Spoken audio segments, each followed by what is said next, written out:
Bihar cabinet की बैठक खत्म हो चुकी है और कुल 40 एजेंडों पर मोहर लगी है। मुख्यमंत्री कैबिनेट की बैठक खत्म होने के बाद अनुसूचित जनजाति कल्याण विभाग, उद्योग विभाग, पथ निर्माण विभाग, भवन निर्माण विभाग, राजस्व, भूमि सुधार विभाग सहित कई विभागों को लेकर कुल 40 एजेंडों पर मोहर लगी है। वहीं 2 अलग विभाग से जुड़े मामलों पर प्रस्तावना पर भी मोहर लगा दी गई है। बिहार को विशेष राज्य दर्जा की मांग करने को लेकर के अब ये मांग बिहार सरकार करेगी, इस पर भी मुहर लग चुकी है। तो वहीं सामान्य प्रशासन विभाग में बिहार पदों एवं सेवाओं की तृप्ति की आरक्षण, अनुसूचित जनजाति एवं अन्य पिछड़े वर्गों के लिए अधिनियम 1951 तथा संशोधन बिहार अधिनियम 17/2002 एवं संशोधन अधिनियम 19/2023 को भारत के संविधान के अनुच्छेद 31 के अधीन भारतीय संविधान की 9वीं अनुसूची में शामिल करने हेतु राज्य सरकार की अनुशंसा भेजने के संबंध में मोहर लगी। भी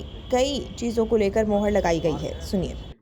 38 एजेंडों पर निर्णय हुआ और साथ ही साथ 2 अन्य बिंदु पर भी विचार हुआ जो मंत्रिपरिषद के सदस्यों ने प्रस्तुत किया। सबसे महत्वपूर्ण जो बिंदु है, 38 एजेंडा है और 2 मंत्रिपरिषद के सदस्य भी रख सकते हैं एक्स्ट्रा एजेंडा, तो कुल 40 मामले हैं। सबसे महत्वपूर्ण मामला जो आज मंत्रिपरिषद के समक्ष विचारार्थ आया वह है कि दो आरक्षण अधिनियम हैं। पहला वाला है बिहार पदों एवं सेवाओं की रिक्तियों एवं आरक्षण, अनुसूचित जाति, अनुसूचित जनजाति एवं अन्य पिछड़ा वर्ग अधिनियम 1951 में तथा संशोधित बिहार अधिनियम 17/2002 एवं संशोधित अधिनियम 19/2023।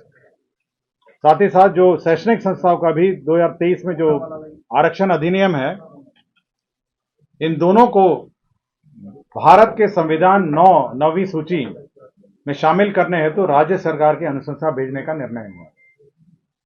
इसका मतलब यह हुआ कि दोनों जो बिल पास हुए, फिर एक्ट नोटिफाई हुआ, कल ही एक्ट नोटिफाई हुए हैं।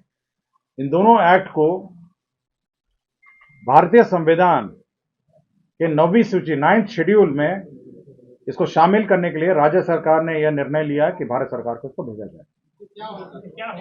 9th शेड्यूल का मतलब यह है कि वह उस 9th शेड्यूल में वैसे अधिनियम हैं, एक्ट हैं, जिस पर न्यायालय का हस्तक्षेप नहीं होता है।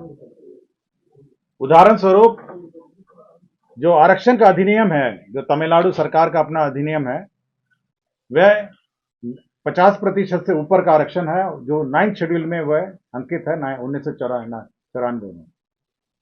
तो बिहार सरकार का भी 50% से ऊपर आरक्षण है। आपको जानकारी होगा 65% आरक्षण जातीय आधार पर है और 10% जो इनकम आधार पर 10% का आरक्षण है सामान्य श्रेणियों के लिए। कुल 75% आरक्षण है। तो इन दोनों अधिनियमों को संविधान के 9th शेड्यूल में रखने, 9वीं सूची अधिसूची में शामिल करने के लिए राज्य सरकार ने भारत सरकार को भेजने की अनुशंसा की। तो यह निर्णय महत्वपूर्ण निर्णय है कैबिनेट का, ताकि इस पर न्यायालय का हस्तक्षेप, जो 9th शेड्यूल है उसमें न्यायालय में विचाराधीन ये मामले नहीं होते हैं। तो यह एक महत्वपूर्ण निर्णय है। जो अगर आपने अभी तक हमारे चैनल को सब्सक्राइब नहीं किया है तो हमारे चैनल को जल्द से जल्द सब्सक्राइब करें, लाइक करें, शेयर करें और कमेंट। अगर आप भी अपने दुकान, प्रतिष्ठान, school, college, coaching centre, restaurant, cafe का विज्ञापन देना चाहते हैं, वो भी किफायती दर पर, तो आंखें न्यूज़ 24 लेकर आया है आपके लिए एक सुनहरा मौका। आंखें न्यूज़ 24 न्यूज़ पोर्टल की दुनिया में बिहार का सबसे उभरता हुआ चैनल, जहां बिहार झारखंड से जुड़े तमाम बड़ी खबरें देखने को मिलती है। तो देर किस बात की, आज भी जुड़े आंखें न्यूज़ 24 के साथ। संपर्क करें हमारे व्हाट्सएप नंबर 8935876430 पर। क्या आप पत्रकारिता के क्षेत्र में अपना कैरियर बनाना चाहते हैं?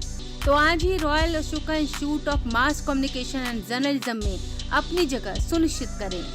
आर्यभट्ट ज्ञान विश्वविद्यालय पटना से मान्यता प्राप्त 100% प्लेसमेंट के साथ royal Ashoka institute of mass communication and journalism नामांकन जारी है।